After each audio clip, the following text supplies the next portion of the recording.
Hello students, in today's lecture we will discuss pending topics of Unit 1 of Statistical Mechanics. तो आज हम firstly जो topic discuss कर रहे हैं फर्स्ट यूनिट का वो है density of quantum states of energy of a particle. कि इसमें हम डिस्कस करेंगे कि डेंसिटी क्या होती है क्वांटम स्टेट्स की और हम उसके करस्पॉन्डिंग कैसे वैल्यू फाइंड आउट कर सकते हैं। वेव फंक्शन, एनर्जी की फॉर्म क्या होती है पार्टिकल्स की थ्री-डायमेंशनल क्यूब में, तो ये सब हम डिस्कस करेंगे। देखिए, जो स्टेट्स की डेंसिटी होती है वो हमें अलाउड इलेक्ट्रॉन स्टेट्स पर यूनिट वॉल्यूम को बताती है किसी पर्टिकुलर गिवन एनर्जी को। अगर हम कह रहे हैं ना स्टेट्स की डेंसिटी फाइंड करेंगे, इससे हमें क्या पता चलता है कि गिवन एनर्जी पे नंबर ऑफ अलाउड इलेक्ट्रॉन्स और we can say whole states पर यूनिट वॉल्यूम कितनी है, वो उसे हम कहते हैं डेंसिटी। तो इसे हम बेसिक क्वांटम मैकेनिक्स से डिराइव कर सकते हैं। अब हम इसमें कंसीडर करके चलते हैं कि लेट हमारे पास फ्री पार्टिकल है, कोई फ्री पार्टिकल है हमारे पास जिसका मास लेट स्मॉल m है और थ्री डायमेंशनल क्यूब में है वो पार्टिकल, और उस क्यूब की जो हर साइड की लेंथ है वो लेट कैपिटल m। तो इस केस में जो टाइम इंडिपेंडेंट श्रोडिंगर इक्वेशन होती है उसका सॉल्यूशन होता है curl square by curl x square. अब थ्री डायमेंशनल है इसलिए एक्स वाई जेड तीनों डायरेक्शंस का रोल आएगा।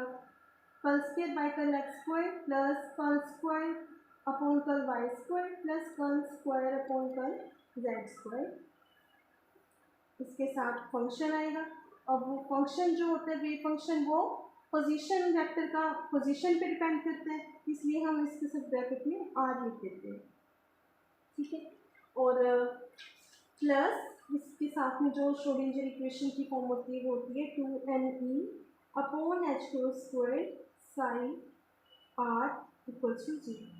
देखिए बुक में साई के सबस्क्रिप्ट में के लिखा हुआ है, वो शो करता है उसकी पर्टिकुलर स्टेट के करस्पॉन्डिंग पर्टिकुलर स्टेट को रिप्रेजेंट कर रहे हैं ये जो सबस्क्रिप्ट में के लिखा होता है, ठीक है। और जो वेव फंक्शन है वो पोजीशन का फंक्शन है, मतलब पोजीशन के अकॉर्डिंग उसकी वैल्यू होती है। दैट्स वाई ब्रैकेट में आर लिखते हैं पोजीशन वेक्टर के लिए, क्योंकि थ्री डायमेंशनल है ना। अगर वन डायमेंशनल होता, जैसे सपोज ओनली एक्स एक्सिस की बात कर रहे होते हम, कोई वन डायमेंशनल सिस्टम की बात कर रहे होते हैं, तो फिर आर की जगह एक्स वो पर्टिकुलर डायरेक्शन आती है। बट थ्री डायमेंशनल है इसलिए आर लिखा है because R vector is equal to x i cap plus y j cap plus z k cap. R के अंदर तीनों डायरेक्शंस आ जाती हैं। अब अलाउड एनर्जी लेवल्स जो होते हैं पार्टिकल का, या इस केस में क्यूब, जब भी हम किसी पार्टिकल की बात करते हैं कि वो थ्री डायमेंशनल क्यूब के अंदर है, उस केस में हमारे पास जो एनर्जी होती है पार्टिकल की वो होती है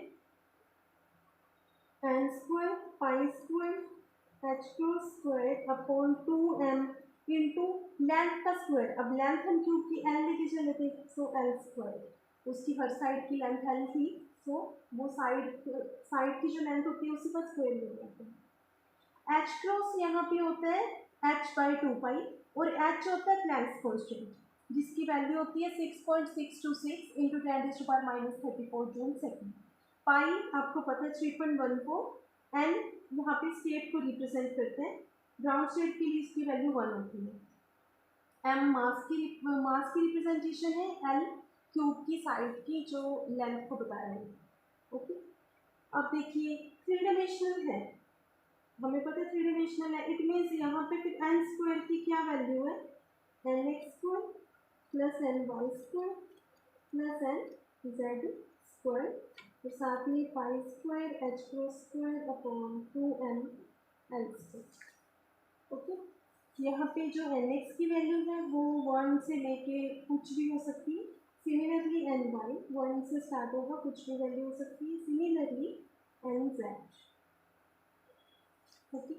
लोएस्ट एनर्जी लेवल जिसे हम ग्राउंड स्टेट कहते हैं, उस ग्राउंड स्टेट के लिए एन एक्स की वैल्यू भी 1, एन एक्स की वैल्यू भी 1 होती है, एन वाई की भी 1 होती है, एन जेड की भी 1 होती है। ऐसे क्यों?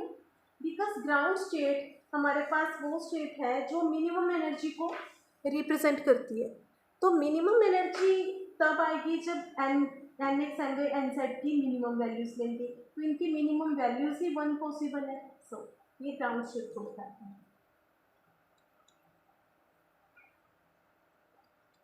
ओके, अब देखिए ये जो ग्राउंड स्टेट है जिसे हम लोएस्ट एनर्जी लेवल कहते हैं, ये तो नॉन डीजेनरेट है। अगर एनर्जी लेवल्स डीजेनरेट होंगे तो उसका मतलब क्या हुआ, उस केस में फिर हमारे पास थोड़ी सी एनर्जी, अगर बहुत थोड़ा सा हम एनर्जी लेवल की बात करें ना, उसके अंदर भी बहुत सारी क्वांटम स्टेट्स आ जाती है डीजेनरेट के केस में, तो उसे हम डेंसिटी की फॉर्म में फिर रिप्रेजेंट करते हैं। और उसकी जो नोटेशन होती है डेंसिटी की वो होती है स्मॉल जी और साथ में ब्रैकेट में ई कैपिटल। अगर पार्टिकल्स की सेम एनर्जी है, फर्स्ट एक्साइटेड स्टेट को हम जैसे मैं यहाँ पे लेके चलती हूँ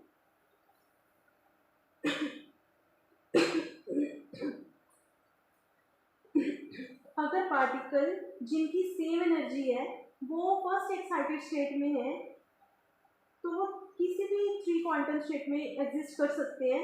उन एनर्जी लेवल्स के लिए हम 3 वेव फंक्शन का यूज़ करते हैं, तो उस केस में हम उसे कहते हैं 3 फॉल्ट डीजेनरेट।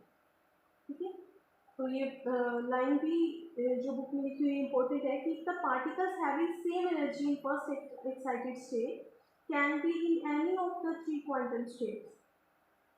कि अगर हमारे पास सेम एनर्जी के करस्पॉन्डिंग फर्स्ट एक्साइटेड स्टेट में पार्टिकल्स हैं, ये वो किसी भी क्वांटम स्टेट में हो सकते हैं तीनों में से, तो वो उसके करस्पॉन्डिंग 3 वेव फंक्शन होंगे, psi1 psi2 psi3 से रिप्रेजेंट कर सकते हैं, तो उससे हम 3 फॉल्ट डीजेनरेट होंगे। मतलब कि हम ये कह सकते हैं कि जो कितने फॉल्ट डीजेनरेसी है वो डिपेंड करती है कि डिफरेंट वेव फंक्शन की करस्पॉन्डिंग सेम एनर्जी के लिए जो हमारे पास स्टेट्स एग्जिस्ट करेंगी ना, वो हमारे पास डीजेनरेसी बताती है।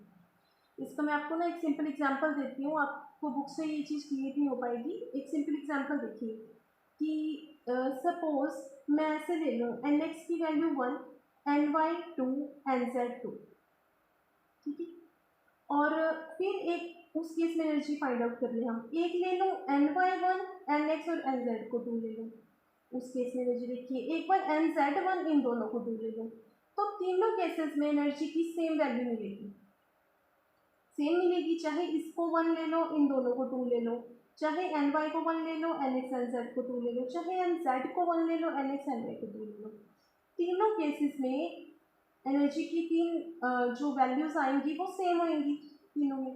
तो ये 3 फॉल्ट डीजेनरेसी को रिप्रेजेंट करता है कि पर्टिकुलर हम कितने मतलब ऐसे स्टेट्स बना सकते हैं जिसके करस्पॉन्डिंग एनर्जी सेम मिले बट वेव फंक्शन अलग हो, तो वो हमें उतने फॉल्ट डीजेनरेसी बताती है।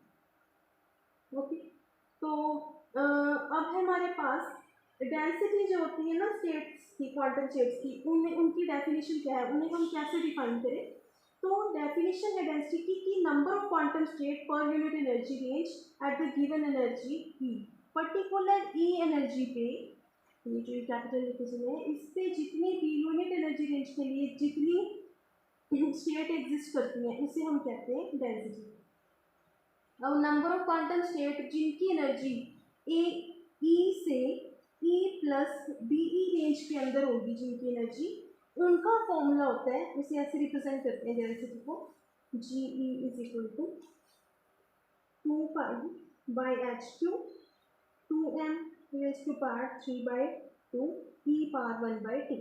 ये आपको लर्न करना पड़ेगा, पर्टिकुलर फॉर्मूला है ये वो वाली स्टेट्स के लिए है डेंसिटी जिनकी एनर्जी ई से E plus D E range के अंदर लाई कर रही है। ठीक है, अब देखिए इस केस में हमने पार्टिकल्स की स्पिन को कंसीडर नहीं किया, बट अगर पार्टिकल की स्पिन को कंसिडरेशन में ले लें, जैसे इलेक्ट्रॉन्स के लिए हमें पता है कि स्पिन या तो प्लस हाफ होती है या फिर माइनस हाफ होती है, वो डिपेंड करता है कि वो अप स्पिन है या डाउन स्पिन है। तो उस केस में हमारे पास 2 क्वांटम स्टेट एग्जिस्ट करती है, 2 स्पिन ओरिएंटेशन के लिए। तो उस केस में भी हम नंबर ऑफ क्वांटम स्टेट्स को देखिए कैसे दिखाएंगे। इसका फॉर्मूला मैं आपको लिख के दिखाती हूँ, G E D E is equal to, साथ में 2 मल्टीप्लाई में आ जाएगा, जितनी वो हमारे पास स्पिन ओरिएंटेशन पॉसिबल होती है वो साथ में मल्टीप्लाई में आ जाती है। बाकी factor as it is 2πh3 2m⁻³ e power 1/2। अब DE रेंज की बात हो रही है तो इसलिए इधर भी DE आएगा।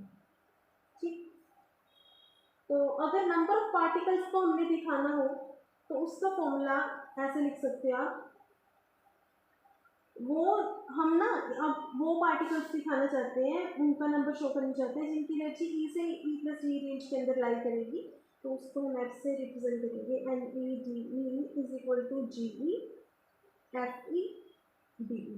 अब देखिए ये FE क्या है, ये FE जो इंट्रोड्यूस किया मैंने, FE बेसिकली डिस्ट्रीब्यूशन फंक्शन होता है और जो कि डिपेंड करता है कि किस टाइप का स्टैटिस्टिक्स है, मतलब मैक्सवेल बोल्ट्जमैन, फर्मी डिराक और बोस-आइंस्टीन, 3 टाइप का स्टैटिस्टिक्स है, वो हम आगे पढ़ने भी वाले हैं नेक्स्ट यूनिट्स के अंदर।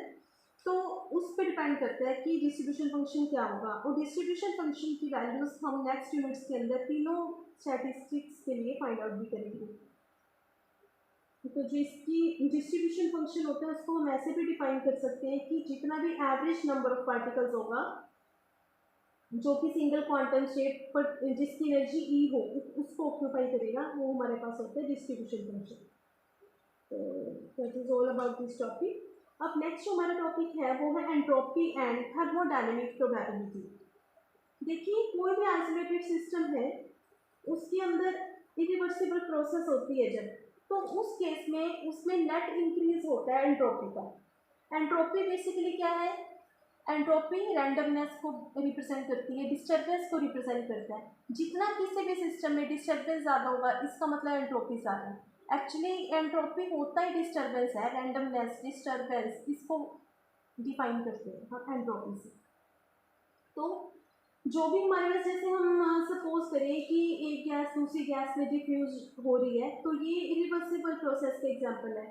तो यहाँ पे क्या होता है, अब जब दो गैसेस आपस में डिफ्यूज होंगी तो उस केस में रैंडमनेस बढ़ जाती है। रैंडमनेस बढ़ना मतलब एंट्रोपी इंक्रीज होना। तो जितनी स्पॉन्टेनियस प्रोसेसेस होती हैं वो हमें लेस प्रोबेबल स्टेट से मोर प्रोबेबल स्टेट के अंदर शो करती हैं एंट्री को। ऐसा क्यों होता है वो मैं आपको आगे बताऊंगी। तो बोल्ट्जमैन एक साइंटिस्ट हुए हैं, उन्होंने एंट्रोपी और प्रोबेबिलिटी का रिलेशन दिया था। उन्होंने ये कंक्लूड किया कि जो सिस्टम की प्रोबेबिलिटी होती है इक्विलिब्रियम स्टेट में मैक्सिमम होती है, किसी भी सिस्टम की प्रोबेबिलिटी इक्विलिब्रियम स्टेट के अंदर मैक्सिमम होगी। अब प्रोबेबिलिटी जो है इक्विलिब्रियम स्टेट के अंदर मैक्सिमम है, एंट्रोपी और प्रोबेबिलिटी एक दूसरे के डायरेक्टली प्रोपोर्शनल है। ठीक है, तो इसका मतलब क्या हुआ, इक्विलिब्रियम स्टेट में उसकी एंट्रोपी मैक्सिमम हो जाएगी, प्रोबेबिलिटी मैक्सिमम है तो एंट्रोपी भी मैक्सिमम होएगी। तो अगर कोई भी गिवन सिस्टम इक्विलिब्रियम में नहीं है तो उस केस में जो चेंज होता है वो इस टाइप से होता है कि वो इक्विलिब्रियम स्टेट को अचीव करे। तो इसका मतलब हर सिस्टम मैक्सिमम एंट्रोपी वाली स्टेट को अटेन करने की कोशिश करते हैं। तो जो रिलेशन दिया था बोल्ट्जमैन ने वो हमारे पास है S is equal to K log W। इसका हमने यूज भी किया था लास्ट लेक्चर के अंदर। तो S entropy, K is called the Boltzmann constant and log W, यहाँ पे W जो है that is the thermodynamic probability. इस फॉर्मूले से हमें पता चल रहा है कि एंट्रोपी एंड प्रोबेबिलिटी एक दूसरे के डायरेक्टली प्रोपोर्शनल है। ओके, एक लास्ट टॉपिक बचा इस यूनिट का, that is the statistical interpretation of second law of thermodynamics. तो इससे भी हम डिस्कस करेंगे। और जो ये प्रोबेबिलिटी का मैं आपको एक कॉन्सेप्ट बताना चाहती थी, अभी जो टॉपिक करवाया है उसके अंदर वो अब आएगा इस टॉपिक के अंदर। तो statistical interpretation of the second law of thermodynamics, मतलब सेकेंड लॉ हमें क्या बताता है, उसकी इंटरप्रिटेशन क्या है।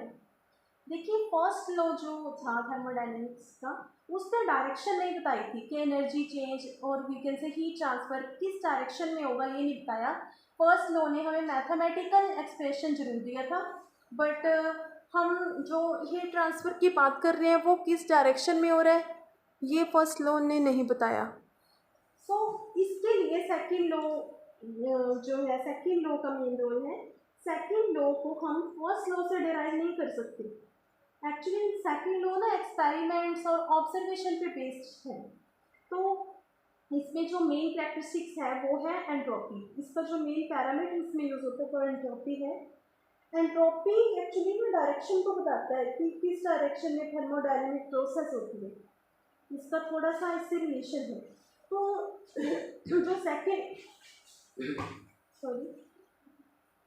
सेकेंड लॉ थर्मोडायनेमिक्स का है वो बेसिकली एक्सपेरिमेंट्स वगैरह पे बेस्ड है। तो इसमें सबसे इम्पोर्टेंट फैक्टर देखिए क्या है कि इसने ना ये बताया कि कोई भी, हमें पता है एक्चुअली क्या होता है रियल में अगर बात करें तो, कि अगर सपोज हमने कोई हमारे पास हीट इंजन है और हीट ट्रांसफ़र उसमें हीट कन्वर्ट हो रही है सोर्स से सिंक तक। जब हम बात करते हैं कि हीट ट्रांसफ़र, जैसे आपने पढ़ा था कार्नोट इंजन पढ़ा था, सिंपली उसी से लेके चलिए कि सोर्स ने हीट ट्रांसफ़र की, कुछ जो हीट है वो सिंक को रिजेक्ट हुई है, ठीक है, और बाकी वर्किंग सब्सटेंस ने वर्क किया उसको। तो देखिए इसमें क्या होता है, अगर मैं आपसे ये कहूँ कि सिंक को कुछ भी हीट रिजेक्ट ना हो और सारी की सारी जो सोर्स हीट ले रहा है वो सारी वर्किंग सब्सटेंस के पास चली जाए, उस सारी पे वर्क हो, is it possible? No. Actually practically कोई ऐसा हीट इंजन है ही नहीं जो पूरी की पूरी मतलब 100% एफिशिएंसी के साथ काम करेगा कि जो इनपुट है सारी की सारी आउटपुट दे देगा। ये पॉसिबल ही नहीं है, कुछ ना कुछ हीट वेस्टेज होती है, चाहे वो फ्रिक्शन की फॉर्म में हो, चाहे कोई मशीन पार्ट्स की हीट गर्म जो पार्ट्स है वो हीट अप हो जाते हैं, गर्म हो जाते हैं, उसकी फॉर्म में हो। तो 100% पॉसिबल नहीं है कि बिना जो है सिंक को बिना रिजेक्ट किए हीट कोई वर्किंग कोई भी मतलब सोर्स है वो सारे की सारी हीट को यूजफुल वर्क में कन्वर्ट करते हैं, ये पॉसिबल ही नहीं है। ये सेकंड लॉ जो थर्मोडायनेमिक्स का है उसका बेस है ये बात, ठीक है। तो स्टैटिस्टिकल मैकेनिक्स के अंदर जो सेकंड लॉ की हम बात करते हैं इसमें क्या होता है ये हमें पता चलता है कि नेचुरल फिनोमिना जो भी होते हैं वो हमेशा लेस प्रोबेबिलिटी से लार्ज प्रोबेबिलिटी की ओर प्रोसीड करते हैं, ठीक है। तो अब लेस प्रोबेबिलिटी से लार्ज प्रोबेबिलिटी का मतलब क्या हुआ, हमने किसी भी सिस्टम की अगर बात करें, हमेशा कोई भी सिस्टम चाहे उसको हम कितना भी हिला दें, लेकिन जैसे पानी है, पानी को हमने स्टीर किया, हिलाया, तो वो कुछ टाइम के बाद अपने वो रेस्ट की पोजीशन गेन कर लेता है। हर सिस्टम अपनी उसी एक पर्टिकुलर स्टेट को अटेन कर लेता है जब हम उसको कुछ टाइम के लिए फ्री छोड़ देते हैं। तो वो जो उसकी इक्विलिब्रियम स्टेट कहते हैं, जो उसकी अपने आप अटेन हो जाती है आफ्टर सम टाइम, ठीक है। अब इक्विलिब्रियम स्टेट जो होती है उसकी जो एंट्रोपी है वो मैक्सिमम होती है क्योंकि उसकी प्रोबेबिलिटी मैक्सिमम होती है। तो हर सिस्टम लेस प्रोबेबिलिटी से लार्ज प्रोबेबिलिटी की ओर प्रोसीड होते हैं, हर नेचुरल फिनोमिना। तो जनरल रूल जो है वो क्या कहते हैं कि इसका मतलब जो हमारा मेन रूल है ना वो क्या कहता है कि जितना ज़्यादा स्टेट्स के अंदर ऑर्डर होगा उतनी प्रोबेबिलिटी कम होगी, क्योंकि प्रोबेबिलिटी तभी ज़्यादा होती है जब ऑर्डर कम हो, जब ऑर्डरनेस कम होगी सिस्टम में उसी के केस में प्रोबेबिलिटी ज़्यादा आएगी, ठीक है। जितना ज़्यादा ऑर्डर स्टेट है उतनी प्रोबेबिलिटी कम होगी। अब हमने क्या कहा था, लेस प्रोबेबिलिटी से लार्ज प्रोबेबिलिटी की हो जाता है सिस्टम। इसका मतलब क्या हुआ कि मोर ऑर्डर से लेस ऑर्डर की ओर जाता है। मोर ऑर्डर मतलब लेस एंट्रोपी, लेस एंट्रोपी से इसका मतलब मोर एंट्रोपी की ओर जाता है। So that is all about the statistical interpretation of the second law of thermodynamics. Thank you.